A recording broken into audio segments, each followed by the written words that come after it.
कक्षा 9 के मेरे प्रिय छात्र छात्राओं, मेरे हिंदी स्टडी यूट्यूब चैनल में आप सभी का स्वागत है। हम आज आपके लिए ये बताने वाले हैं कि जीवन परिचय कैसे लिखें और कैसे अच्छे नंबर आएँ जीवन परिचय में। तो जीवन परिचय परीक्षाओं में आता है और ये 5 नंबर का आता है, इसलिए इसको लिखना सीख जाएं। तो आज हमने आपके लिए मॉडल के रूप में एक जीवन परिचय लिख कर के उसकी वीडियो आज हम अपलोड कर रहे हैं और उससे आप प्रेरणा लेंगे तो हमें शायद आशा है कि आप अच्छा जीवन परिचय लिख देंगे। तो देखिए, आज हम पंडित प्रताप नारायण मिश्र का जीवन परिचय, जो आपके पहले लेखक हैं, आपकी हिंदी विषय में पहले पाठ के लेखक हैं, इन्होंने बात नामक पाठ आपकी किताब में लिखा है। तो उनका जीवन परिचय इसलिए बहुत महत्वपूर्ण है क्योंकि ये पहले कवि लेखक हैं। तो देखिए, सबसे पहले हम क्या करेंगे, ऊपर लिख देंगे। बहुत से छात्र लिखना भूल जाते हैं और किसका जीवन परिचय लिख रहे हैं, सीधे जीवन परिचय लिखना चालू कर देते हैं। तो ऊपर जिसका हम जीवन परिचय लिख रहे हैं तो सबसे ऊपर लिख देना चाहिए पंडित प्रताप नारायण मिश्र, इसे बॉक्स में लिख देना चाहिए। उसके पश्चात जीवन परिचय में जांचने वाला ये देखता है कि संक्षिप्त जीवन परिचय लिखा हुआ है या नहीं। यदि संक्षिप्त जीवन परिचय लिखा हुआ होता है तो उसी को पढ़ करके ये लगा लेता है अंदाज कि व्यक्ति ने, बच्चा ने अच्छा जीवन परिचय लिखा है।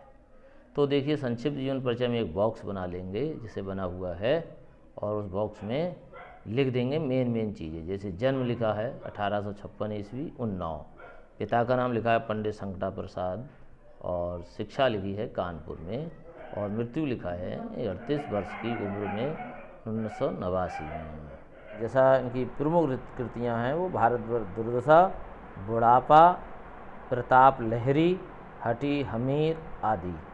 तो ये हम संक्षिप्त जीवन परिचय इतना लिख देते हैं और फिर उसके बाद इधर साइड में जीवन परिचय हेडिंग डालेंगे और फिर उनके बाद में मेन पंक्तियाँ लिखेंगे जो जिनके जीवन से संबंधित है। जो लिखा है पंडित प्रताप नारायण मिश्र का जन्म सन 1856 ईस्वी को उन्नाव जिले के बैजे नामक गांव में हुआ था। ये तो लिखना ही लिखना है।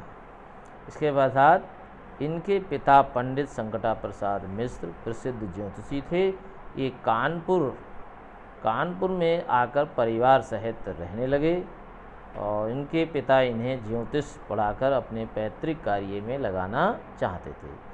ये इनकी जीवन परिचय हो गया। उसके बाद शिक्षा लिखेंगे, शिक्षा हेडिंग डालेंगे। शिक्षा में लिख देंगे कि इन्होंने कहाँ शिक्षा प्राप्त की, कैसे की। तो लिखा है मिश्र जी का मन चंचल और मनमौजी स्वभाव का था। एक कुछ समय बाद अंग्रेजी स्कूल में पढ़ने गए, लेकिन वहाँ भी शिक्षा पूर्ण नहीं कर सके। मिश्र जी ने घर पर ही संस्कृत, हिंदी, उर्दू, फारसी, बांग्ला, अंग्रेजी आदि भाषाओं पर अच्छा अधिकार प्राप्त कर लिया। उन्होंने प्रारंभिक शिक्षा कानपुर में ही पूर्ण की थी। फिर लिखेंगे साहित्यिक व्यक्तित्व। तो साहित्यिक व्यक्तित्व लिखना है तो लिखा है प्रताप नारायण मिश्र भारतेंद्र हरिश्चंद्र जी के व्यक्तित्व से इतना प्रभावित थे कि वे इन्हें अपना गुरु मानने लगे। ये प्रतिभा के धनी और विनोदी प्रवृत्ति के लिए विशेष प्रसिद्ध थे। मात्र 38 वर्ष की अल्पायु में ही सन 1894 ईस्वी में माँ भारती का ये सपूत इस संसार से विदा हो गया, अर्थात इनकी मृत्यु 1894 में हुई। आचार्य रामचंद्र शुक्ल के अनुसार लिखा है कि मिश्र जी इतने मनमौजी और भक्कड़ स्वभाव के थे कि ये कभी लावनीबाजों और मेलों में बैठे दीख पड़ते थे। अब कृतियाँ इनकी लिख देंगे। इनकी कृतियाँ निम्न हैं: भारत दुर्दशा, प्रताप लहरी, ब्राह्मण, हठी हमीर, श्रृंगार विलास, बाल संगीत और कली प्रभाव।